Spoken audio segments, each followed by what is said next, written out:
અને પછી આપણે જાણીએ છીએ કે જરાસંધ ને કાલ યૌવન પીછો કરે છે. ભગવાન યુપીથી ભાગ્યા અને મગધની સેના બિહાર યુપી આમ જો તો એક જ વિસ્તાર ચાલ્યો જાય.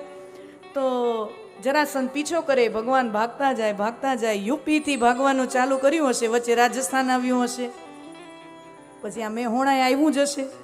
હા, અહીંયાથી નીકળ્યો હશે રથ, અહીંયાથી જ નીકળ્યો હશે. રસ્તો આમ જ થાય ને મારા વાલા, અહીંયાથી પસાર થયા હશે. અને છેટ આમાં ઘણું વર્ણન વિસ્તૃત છે. કોઈ વચ્ચે વનમાં આવીને સંતાઈ જાય તો જરાસંધની સેના પછી વનમાં ગોતે, પછી કોઈ પહાડની ટેકરી ઉપર જઈને ભગવાન સંતાઈ જાય તો જરાસંધની સેના આખી પહાડની ટેકરી ચડે, ભગવાન માંથી આમ ઉતરી જાય. બધા વર્ણનો છે. આમ કરતા ભગવાન ભાગતા પ્રસ્થાન કરતા સૌરાષ્ટ્રના દરિયા કિનારે પહોંચ્યા છે. યુપીથી સૌરાષ્ટ્ર આવતા ભગવાનને 3 વર્ષ જેટલો સમય લાગી ગયો. અને ભગવાન જ્યારે સૌરાષ્ટ્રના દરિયા કિનારે પહોંચ્યા અને એક સુંદર મજાનો ભૂમિ પ્રદેશ જે 3 બાજુથી દરિયાથી ઘેરાયેલો છે, એક બાજુથી ભૂમિ છે, એટલે ભગવાનને લાગ્યું કે આ ડિફેન્સની દ્રષ્ટિએ, સંરક્ષણની દ્રષ્ટિએ સેફેસ્ટ જગ્યા છે. અહીંયા આપણે આપણી રાજધાની, યાદવોની રાજધાની વિકસાવવી જોઈએ. ભગવાને વિશ્વકર્મા જેવા આર્કિટેક્ટને આમંત્રણ આપ્યું કે સુંદર મજાની સોનાની દ્વારિકા નગરીનું નિર્માણ કરો. અને ત્યારે ભગવાનની ઉંમર હવે 25 વર્ષની છે. જ્યારે રૂકમિણીજી ભગવાનને પત્ર લખે છે અને ભગવાન ત્યારે ઓલરેડી દ્વારકાધીશ થઈ ચૂક્યા છે. આમાં જો ઘર બર તૈયાર કરવું પડે તો જ કોઈક લાડી દે ને, સમજ્યા? જન્મ સ્થાન તો છોડવું પડ્યું. અને પછી 3 વર્ષ ભાગા ભાગી. હવે આમ રખડ્યા રાખી કોઈ દીકરી દે, ઠરીથામ થવું પડે. રાજમહેલનું નિર્માણ થયું, આખી નગરીનું નિર્માણ થયું. કુંડિનપુરના ભીષ્મક રાજાની દીકરી છે રૂકમિણીજી. શબ્દ पे ध्यान देना. रुक्मिणी, रुक्म यानी सोना, सुवर्ण. सुवर्ण यानी साक्षात लक्ष्मी का रूप. जो सुवर्णमय है माने जो साक्षात लक्ष्मी का रूप है. અને રૂકમણીજી 16 વર્ષના હતા ત્યારથી પિતાના રાજસભામાં બેસવાનું ચાલુ કરે છે. નહીતર આમ જુઓ, આપણી રાજ પરંપરામાં જ્યારે રાજસભા, રાજાની રાજસભા હોય ને મહેલમાં, તો એમાં રાજા હોય, એના મંત્રીઓ હોય, યુવરાજ, રાજકુમારો હોય. અને સ્ત્રી પાત્રમાં જોઈએ તો રાજમાતા હોય, રાજરાણીએ ન બેસે. રાજસભામાં રાજરાણી પણ ન બેસે, પણ રાજમાતા બેસે. અને ઘણી વખત તો એમાં મહાભારતની અંદર તો એવા ઘણા પ્રમાણો છે. રાજમાતા સૂચન કરે એવી રીતે રાજા નિર્ણયો લે. અમુક એવા ઘણી પ્રસંગો છે, અત્યારે એ પ્રાસંગિક નથી. પણ કોઈ દિવસ રાજકુમારી રાજસભામાં બેસે નહીં.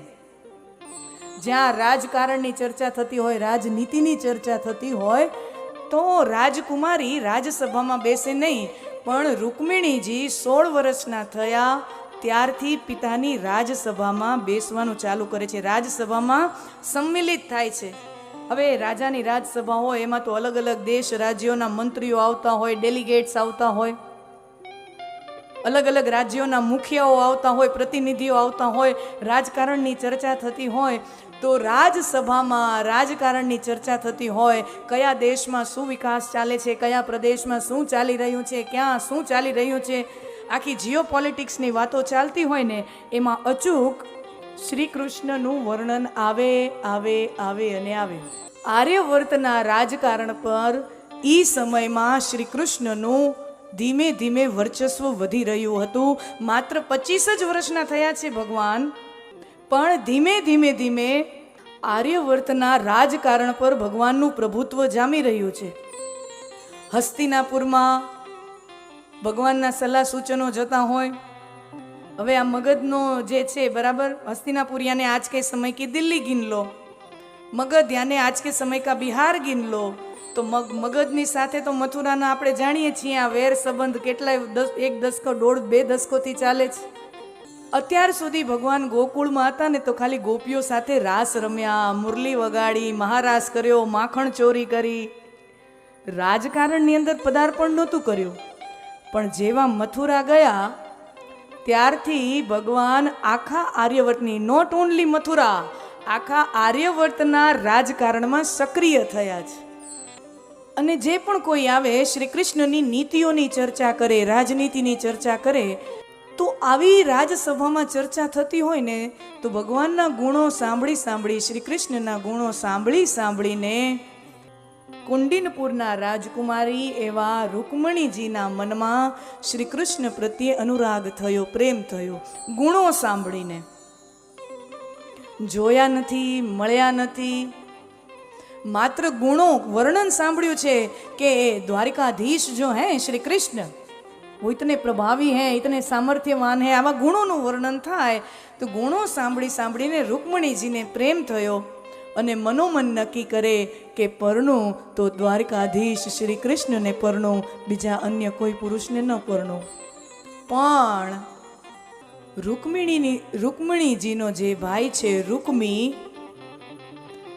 કુંડિનપુરના જે રાજા હતા ભીષ્મક, એના 5 દીકરા હતા. રૂકમી, રૂકમબાહુ, રૂકમકેશો, રૂકમરત્ન. યાદ રહી ગયા? રૂકમી જે સૌથી મોટો ભાઈ છે એ શ્રી કૃષ્ણનો વિરોધી છે. શું કામ? કારણ કે એ જરાસંધ, શિશુપાલ, દુર્યોધન આવા અધર્મી રાજાઓની જે ગેંગ છે ને એનો સભ્ય છે, એનો ભાઈબંધ છે. એ જરાસંધનો મિત્ર છે, એ દુર્યોધનનો મિત્ર છે, એ શિશુપાલનો મિત્ર છે. હવે આમ આપણે જાણીએ છીએ કે જરાસંધ અને શ્રી કૃષ્ણને तो जो मेरे मित्र का शत्रु होता है, राजनीति क्या कहती है? मेरे मित्र का शत्रु मेरा शत्रु और शत्रु का शत्रु मेरा मित्र. રાજકારણનો આ નિયમ છે ને. આમ તો રાજકારણમાં કોઈ કોઈનું મિત્ર નથી ને કોઈ કોઈનું શત્રુ નથી. આમ જોવા જઈએ ને તો રાજકારણ એને જ કહેવાય, there is no permanent friendship and there is no permanent animosity in politics. રાજકારણની અંદર કાયમી મિત્રતા એવું એ કાંઈ હોતું નથી અને કાયમી શત્રુતા એવું એ કાંઈ હોતું નથી. જેવો સંજોગ જેવો ફાયદો.